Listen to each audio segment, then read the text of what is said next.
guys hear me okay?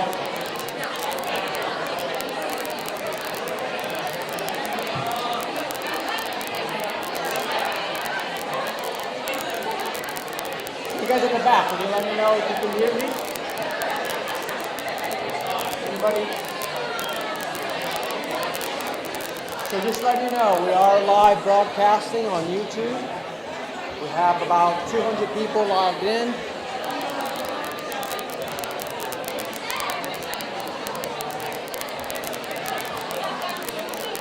All right.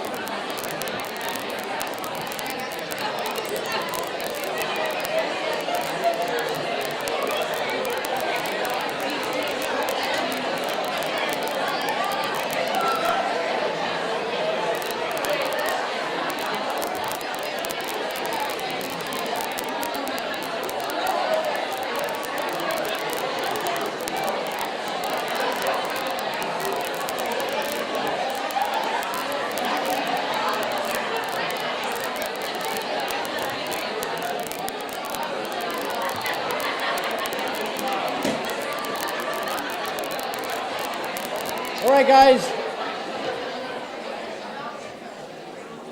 So we're going to get started with this very special occasion. This room has never seen this many people, and I don't think some of you have met each other yet.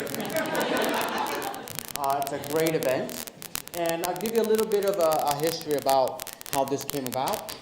So one of the things that we started many, many years ago, so over a decade ago, was a bit of an informal talk between the incoming class and the outgoing class. And it was very formal, a couple pizzas, and people just asked questions.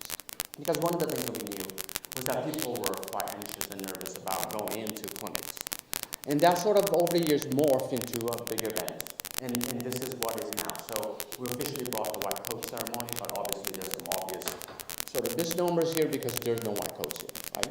And that's obviously things evolve in clinical practice, and we know that white coats are formats. So that is why we don't have them in our clinics. And we are going with the modern sort of times in terms of clinical practice. But the concept of the white coat ceremony is still very important.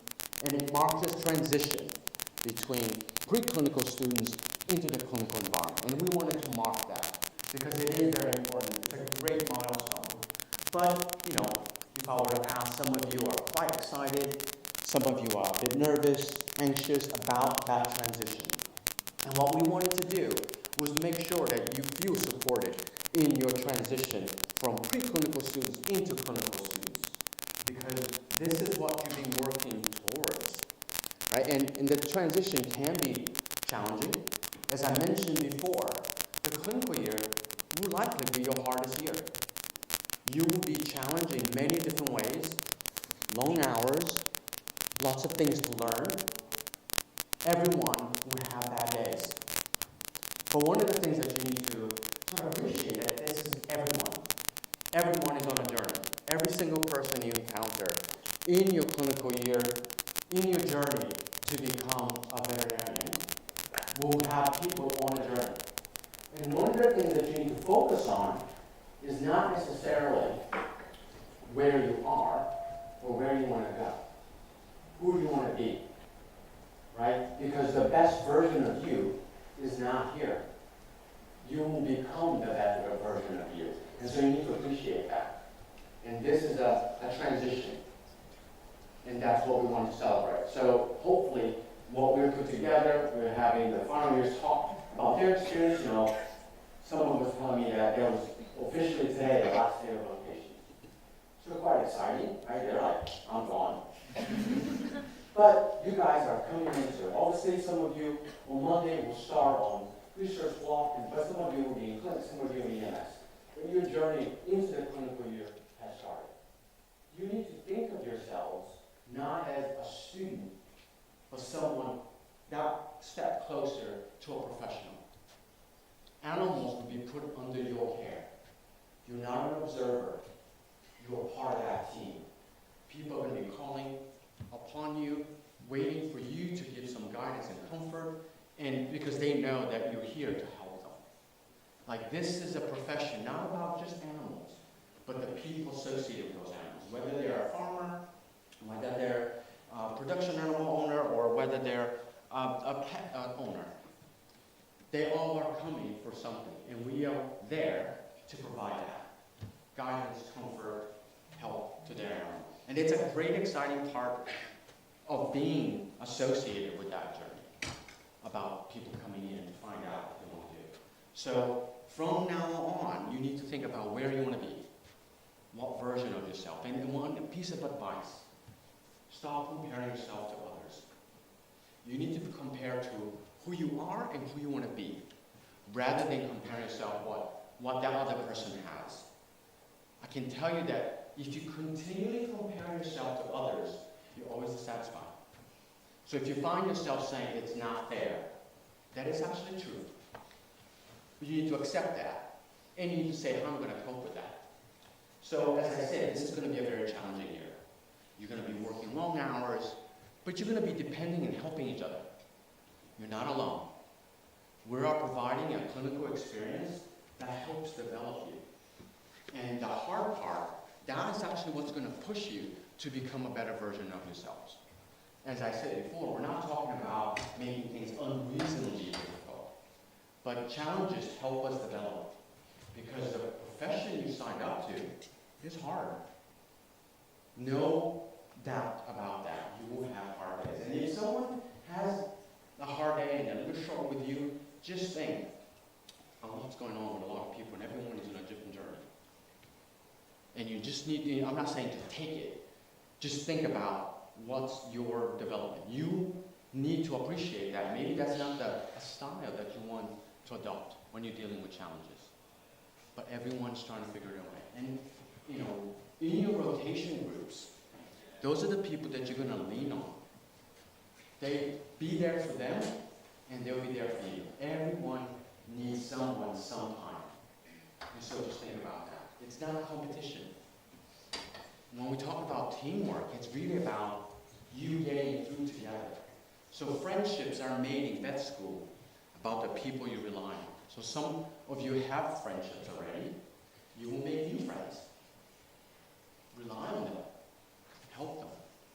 People come to meetings years from graduation, and they get together with their rotation mates. So it is a very important part of your life, developing that profession that you want to be.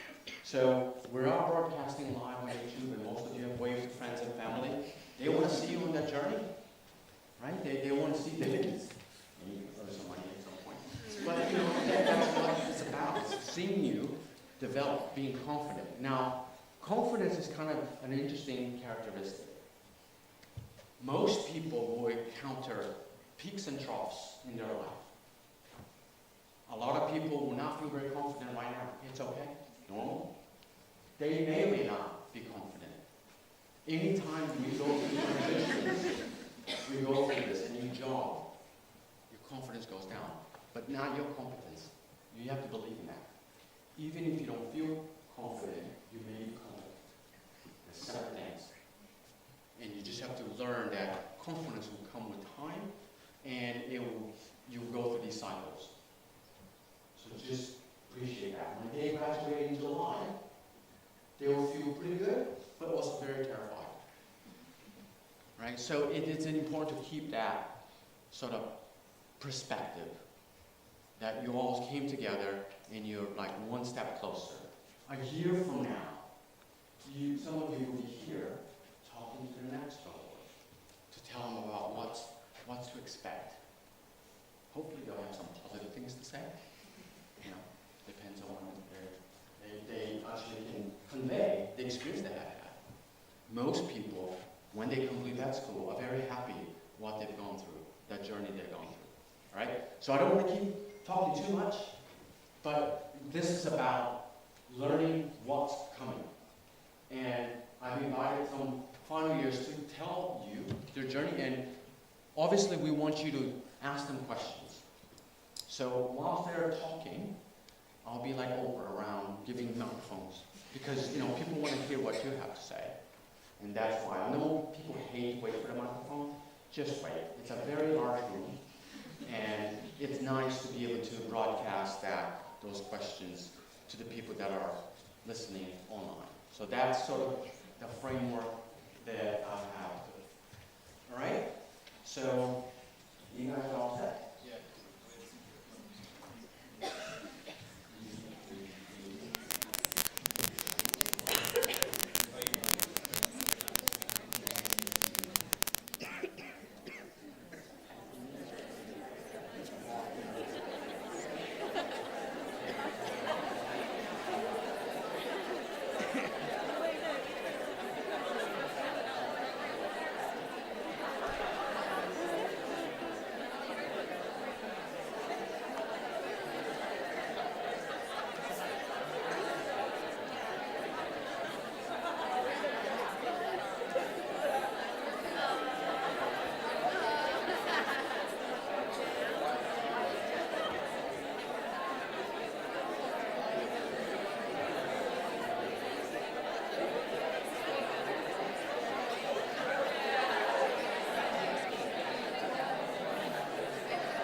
thrown about. So we just thought we'd do a little slide on it, because last year at this point we had no idea what walkouts were. And so the clue is in the name. Basically what it is you are responsible for essentially kennel duties and nursing care out of hours. So there'll be shifts after your regular day in the hospital, and you'll come back in and you'll take dogs out that need to go out for walks, and then you'll be administering any medications and doing any general care with the help of the nurses. Don't be afraid to ask the nurses for help. They do know what they're doing, and they're very helpful for these kind of things. As far as when you do your walkouts, it is only your QMH rotations and your tracking rotations within the QMH. You're not required to do them within any of your other rotations. And then, as you can see, it's your weekday evenings, and then also weekend mornings and evenings as well. And then the typical schedule is from 7 to 9, but it can vary. So sometimes it will take a full 2 hours, sometimes it will take an hour. It just depends. And then the other aspect of your rotations that you're expected to complete is on-call.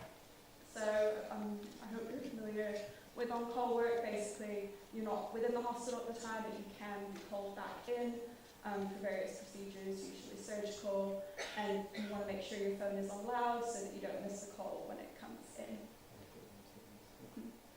Yeah, and they'll call you on Teams, not on your regular number.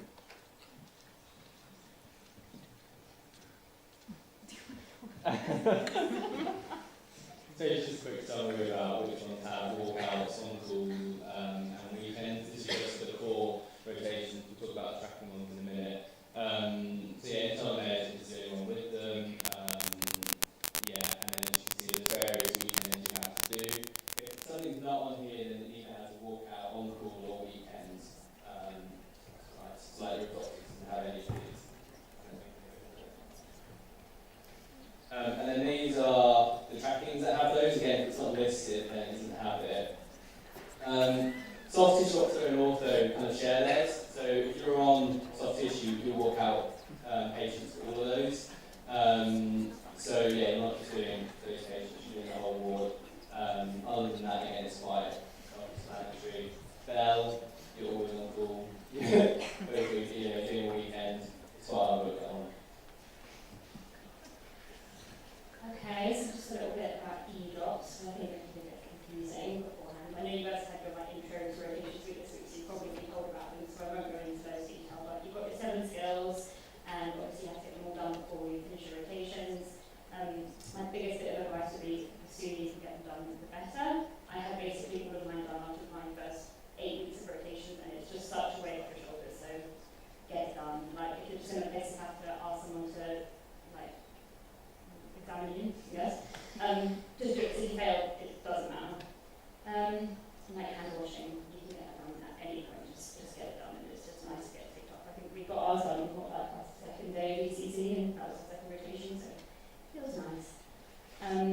Yeah, it can only be done by permanent RVC staff, so you can't do any e-drops on the Blue Cross, any trackies that are not RVC. I think you can do them on shelves now, and Beaumont, because they have more permanent staff there now, but you used to not be able to. And yeah, staff are busy, so just sometimes you'll ask them to sign it off, and then they take a few weeks to sign it off, and you just got to keep on nagging them, but they'll get there. And yeah, this is a little chart that James made to say what you can and can't do. I think there's something similar like this on Learn. It's not the same as this. I think orange means you can do it if there's availability. Yeah. Is that right? Cases or stuff. Fine. Okay, yeah. So sometimes you can do it, sometimes you can't. Like, for example, I got my colostomy done at equine surgery, but a lot of people didn't actually do any surgery on equine surgery, so they couldn't do it. So as and when. And these are the tracks that you can do, saying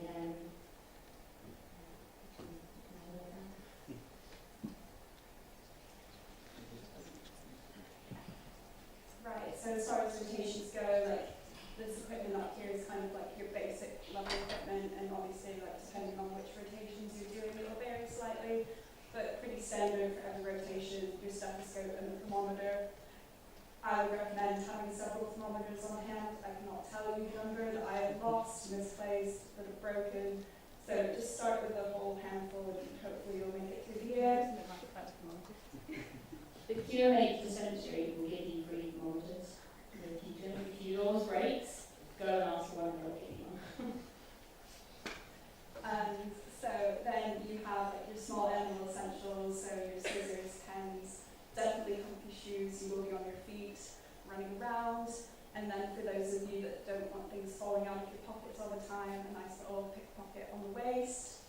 And then for farm, your waterproofs and wellies. And then if you're on a winter farm rotation, as many warm clothes as you can fit underneath your waterproofs, because you will get cold. Also, I recommend 2 pairs of socks because wellies are not insulating. And then for equine, boiler suits, straight pair of shoes, steel toes, because you don't want those horses standing on your feet. And then again, for any winter equine rotations or at night, some nice warm clothes and definitely hand and foot warmers.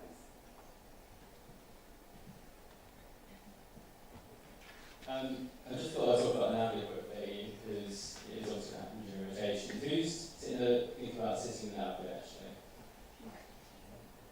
Quite a few. You'll get more information from either Dan or people running the NAVLI to the RVC or the NAVLI support program. But essentially, a quick overview, there's 2 sitting windows, one in November, December, and the next in kind of March to April. It is kind of tricky to revise for the November, December while you're in rotations, just because you are busy. It is possible, but that's something to bear in mind. But it does also give you 2 chances to sit before you graduate. Whereas if you did March, April, it's typically easier to revise, it kind of helps you a bit with finals.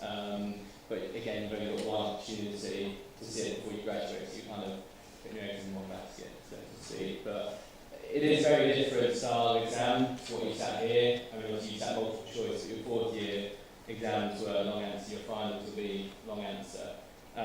It's like very pattern recognition, and it is really long. It's 6 sections of 60 questions. I arrived at like 8:30, I think I started at 9 and I left about 4:30 or something like that. So yeah, it is tough. But there are some good resources out there. The RVC will purchase you a subscription to Vet Prep, which has several thousand questions on there. Everyone practice questions and also exam, sort of short exams you can do. So you can do 60 questions in one sitting and see what that's like. Another good resource is Zukus. They have a question of the day or a week or something like that. The RVC doesn't provide a subscription for that, so if you want to get it, you have to buy it, and it's quite scale, I think it's several £100. But there is also stuff on Learn, which can be useful. I'll get to that in a minute. Basically, my advice would be start early, because as I say, it is a bit of a slog. You just do a bit a day, sort of at the start, and then ramp it up a bit. It's kind of the way to do it. And then the other thing that's really helpful is the RVC will purchase you these sample papers provided by the same people who run the actual NAVLI. And they're much more similar in style to that. They're 4 sections rather than 6, but they're pretty good predictors of what your actual score would be. So I'll just quickly talk through where you can find it on Learn, because again, no one knows how to find anything. So if you go into study skills on this name here, and then there's this NAVLI section here, and there's stuff about sort of national legislation. I think they've got a few things about fungal diseases, which we don't have over here, so it's worth taking a look if you are struggling for things to revise. And then, yeah, really, just some final points. The staff are actually quite nice for the most part. As long as you are nice to them and helpful, especially nurses, they can be your best friends or your worst enemies. Yeah, and then interns and residents are who you do the bulk of your sort of communication with.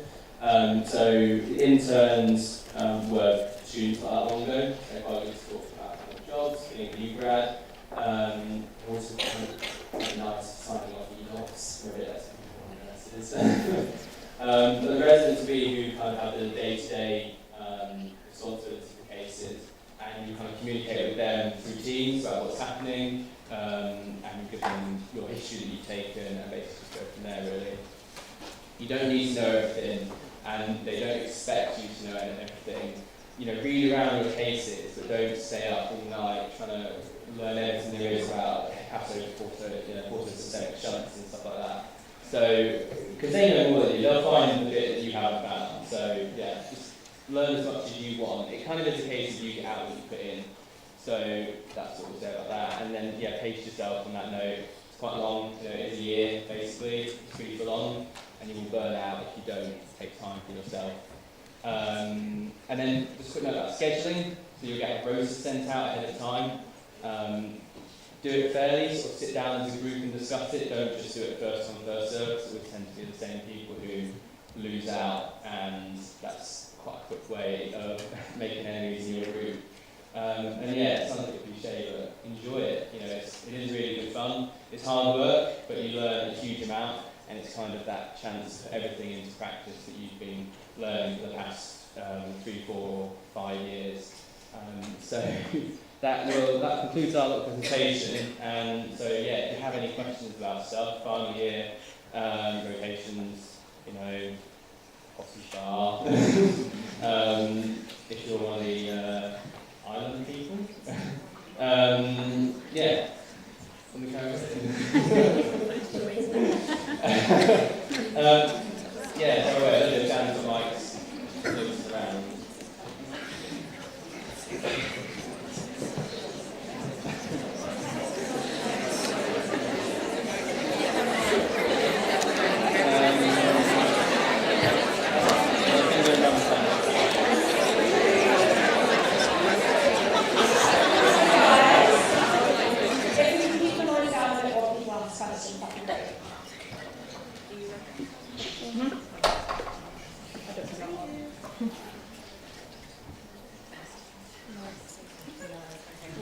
Do you recommend prepping before each rotation? Like, does that help at all? Or? So the honest answer is you probably won't have time to prep before every rotation, especially once you get kind of into the middle of your rotation, depending on your rotation schedule.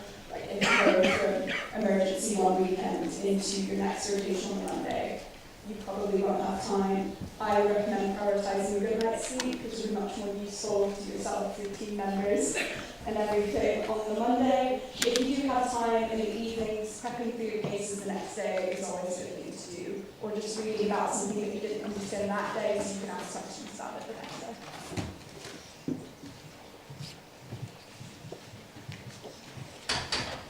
Surely we haven't answered all your questions. Can I just say that sometimes you do have things that you have to do ahead of the rotation. So look out for emails that have instructions like health and safety forms you need to do before you arrive at rotation. Like zoo rotation, you have extra paperwork to get sorted before you arrive. You can't just show up there.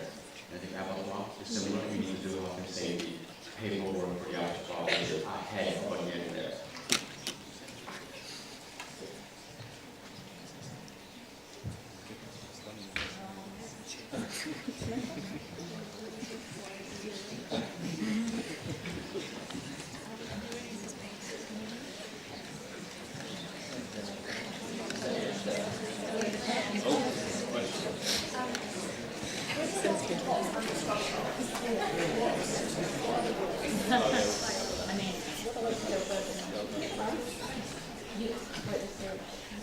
So she asked about tops, underscore tops in the Q&A check.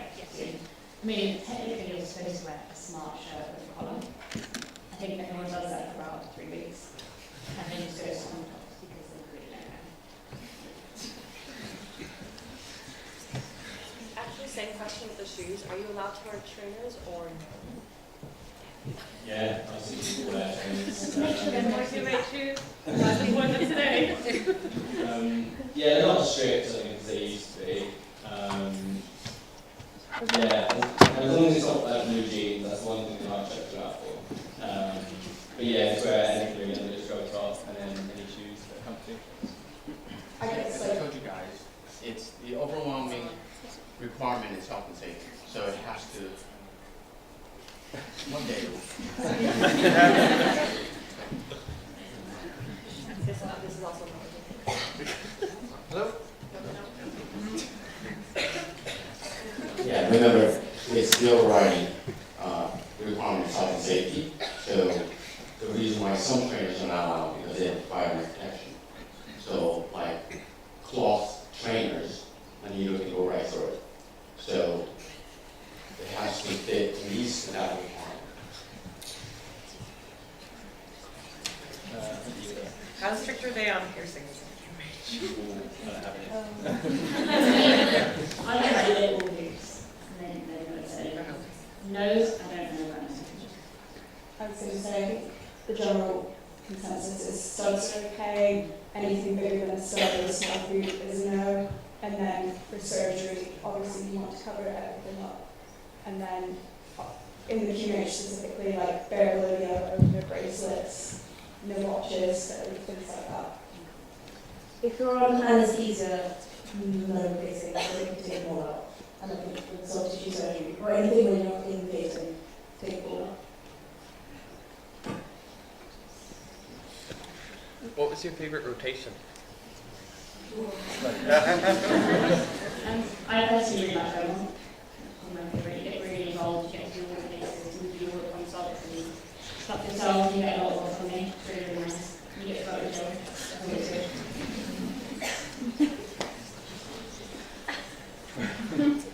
I really like anesthesia actually. It's quite nice because you've not really got any case responsibility.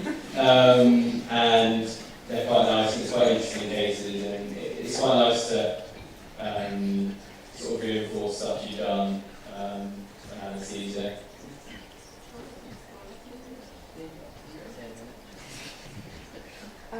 So as like a equine focused person, both of the equine rotations I particularly enjoyed, and then if I'm not being biased, Blue Cross is really great as well because you get a lot of like client interaction with that rotation, and you get to work through most of the cases from beginning to end, so the continuity is really nice. I'm not a farm girl, but I love synergy. Felt like a holiday on rotation. Work-life balance, so you can finish your stuff, go to the beach. That's good advice. I think my favourite rotation, my favourite rotation was a track. I think Bell was my favourite rotation. I'm kind of a casual subject. But my favourite end rotation was probably ECC. I just think it's just one of the first times that for our group at least, it's like a time where they like really give you responsibility to go into history and you just have to take ownership of what you're doing, so I really like that one. What food is brilliant. You do surgery, consulting, equine, cats, dogs. Yeah.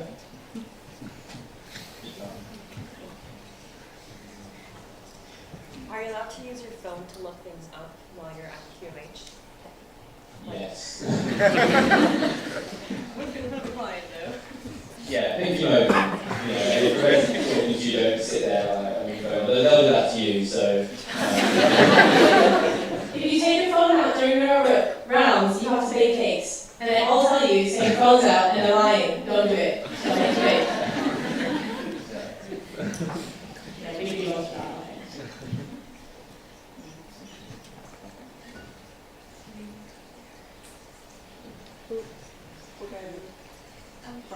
Is the 10-minute rule on the shelter medicine? There is.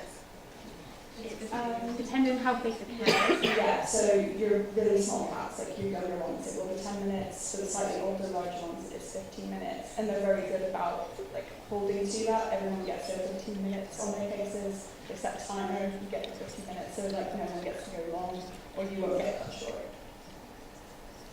And then, yeah. Since we do work a lot of specialty things at the QMH, and it's not just regular GP work, do you find that you still get a decent amount of actual medical experience in terms of like being hands-on with, medication illustrations, working through the cases instead of just doing the client discussions? So one of the reasons Blue Cross was one of my favourite rotations is because it is very much GP work. You do get to work through. Can you guys repeat the question so that they can hear what the question is? Oh yeah, of course. So the question was, do you feel like you get enough like first opinion like experience because you do so many rotations at a referral level hospital? And so my response is the reason Blue Cross is one of my favourite rotations is because you get a lot of that first-hand experience. You get things that walk through the door, and you will get to see the first person essentially who asks about the history of that case, and then of course you get to go and discuss it with a senior clinician. I think also in the QMH, if you're wanting to do sort of practical skills, you can do that. You can do blood draws, catheters, bandage changes, whatever you want to do. It's on you really to make yourself available for that. Because the nurses will just do it without you because they're so busy with stuff. But if you want to, yeah. And also, like, if you administer like treatments in the QMH, you if you're doing treatments and stuff, you're responsible for making sure they have all their IV drugs there, oral drugs, everything, obviously your tooth life, but you do a lot of that sort of stuff. So I think it's very relevant. Also, like, we're having on surgery this week, or tissue surgery, and you had a castration, and a splenectomy, and those are things that you can see anyway, and you get really hands-on with treatments. I think also in terms of caseload, because we're referral, we see some really bad, cool cases, which is great to learn from, but also in general practice, we appreciate you probably wouldn't be seeing, really wild things coming through the door. But I think it's good in terms of like working up cases, especially on internal medicine, surgery, anesthesia, because you do the work up to referral level as well, but they will ask you questions like, if you were in first opinion, how would you tackle this? If you didn't have a client with the funds or with the equipment that you needed, like what would you do? So it's good to invite the knowledge side of things as well. Yeah, just remember, all cases start somewhere. So all the complicated cases you see, saw a GP first. And so you need to be aware of what happens, how you get cases referred when they're on. For like working up and presenting cases, and like what exactly does that entail? Is that on every rotation? Is it on like tracking rotations? Is it just on QMH rotations? It's on most rotations. Can you repeat your question, please? Oh, sorry. So the question was, working up a case, is that on every rotation when you do that sort of thing? And what does it entail? So it's basically on most rotations, I would say. You don't take a history on every single rotation. You do take it on basically every single QMH rotation, I think. And you don't really cross, bone on, those sort of things. You won't do it on like shelves or anything. Basically what you'll do is you'll go in and take a history by yourself in most cases, and then you'll go out, in the QMH you'll go out and you'll message your resident, yeah, I've done my history, I've done my physical exam, and then they'll come and chat to you, you'll practice present your case in like fancy way that they like. And then they'll basically ask you questions like, okay, what would you do now, what do you think we should do as a plan? And then you'll go in together to the case and see the client, they'll ask a few more questions, they'll talk about what their plan will be. And you take your back and you do all the things that you probably can, and you do all the things that you're going to do with them, and that's it, and that's your case. You do a lot. You don't do that like rotations. Generally, like mine is more of like alteration, but you'll pick a case up a week, and then I think I'll both you end up presenting that. So that's the way you actually present, but they expect you to talk the whole thing. But you can go and sit in on students with that kind of stuff. It's just you're not doing anything of that individually. You're doing anything.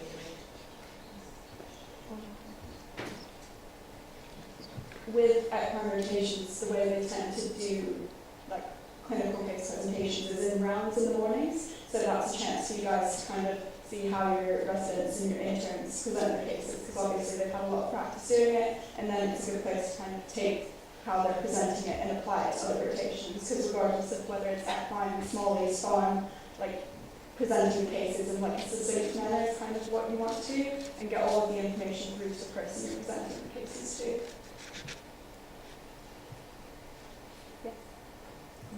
You pointed different people.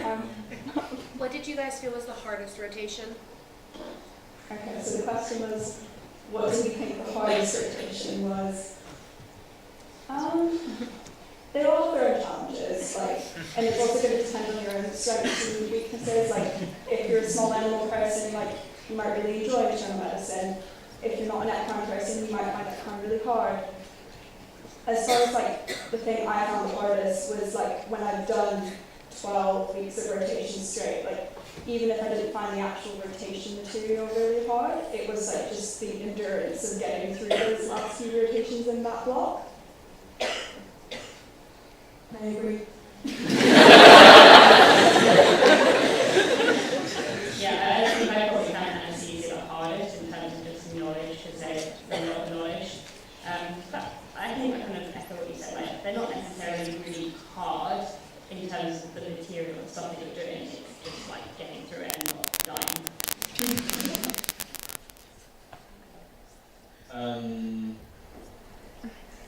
Might be Beaumont.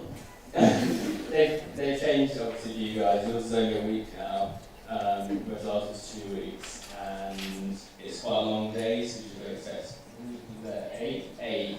So it's like a day you can train, and you don't get back till quite late sometimes. And there's just a lot going on, but I hope that you guys are good at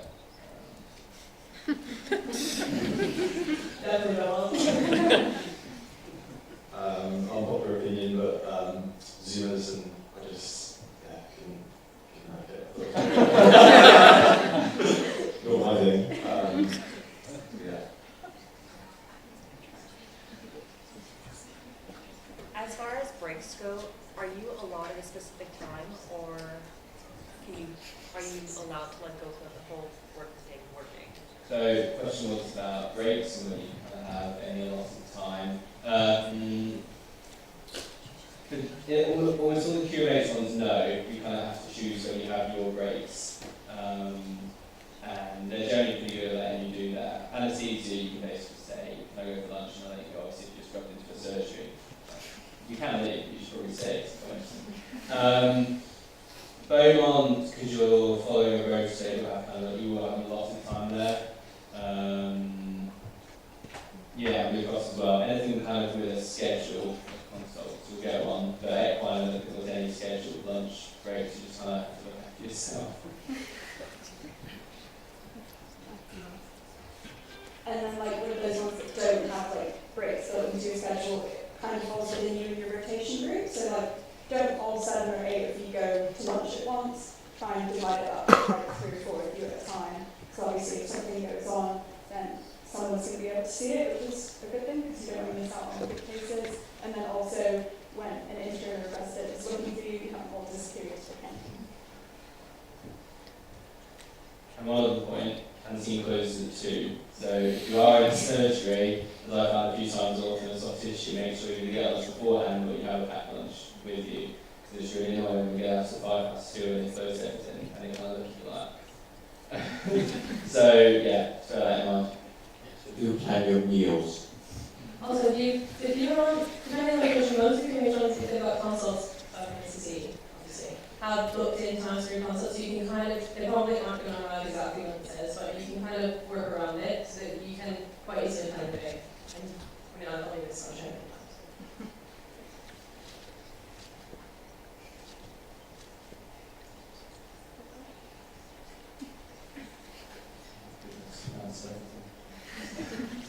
No other questions? So, thanks a lot. So, One more. Have any of you done a spay neuter clinic, and would you recommend anything if you have done it? This is a hot topic currently. I have not. what's that question? Yeah, I did one. Oh, my question was, have we done spay neuter clinics and would you recommend? Not including the one in Spain. Not including one in Spain. Yeah, I did 2 weeks in India over August. Important thing to note, the spay neuter clinic doesn't count for EMS unless you do your shelter rotation first. So my shelter rotation was over Christmas. So my spay neuter clinic didn't count. But I really enjoyed it. I learned so much and I felt way more confident doing surgery and anesthesia. My clinical skills were better. I would recommend it personally. Not scale. Yeah, it was a good in our rotation group, so it's the same one had their I think cousins know about that.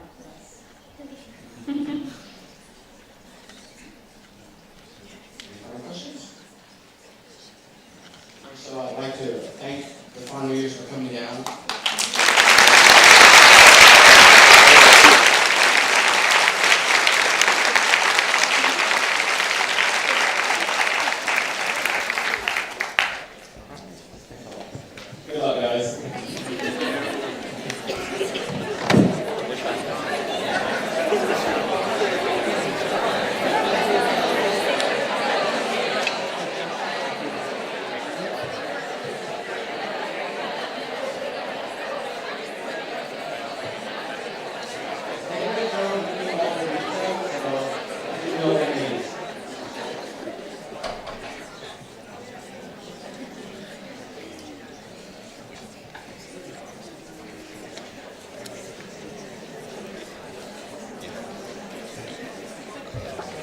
Okay, so,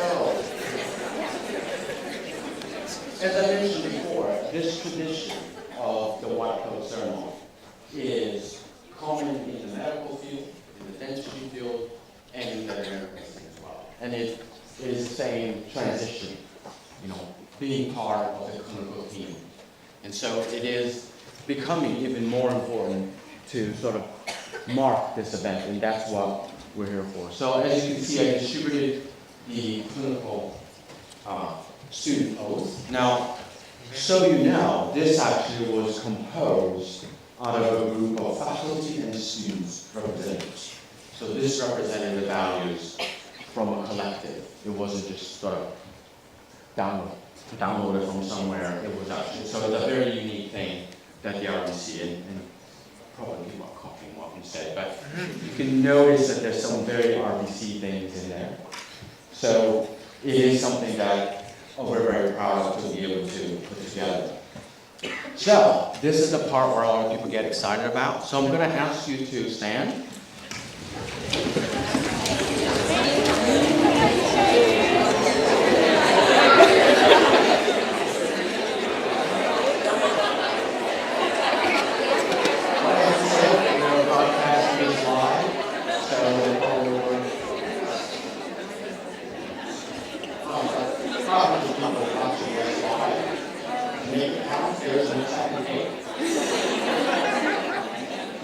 So we're going to go all together on this. Has worked beautifully most years. And so we're going to ask you to read this pledge together.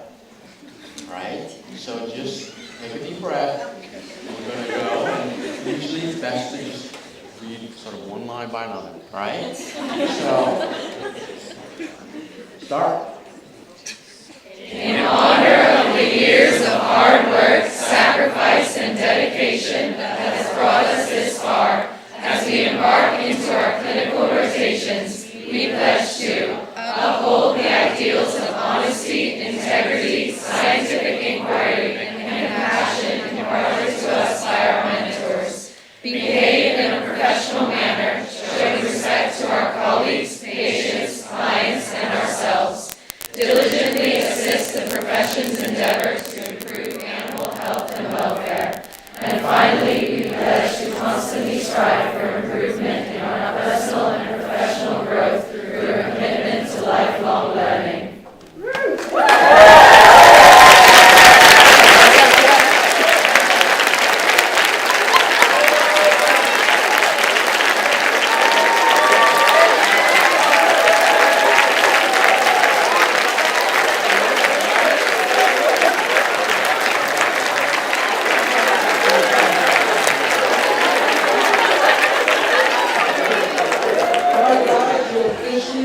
Students of your RVC.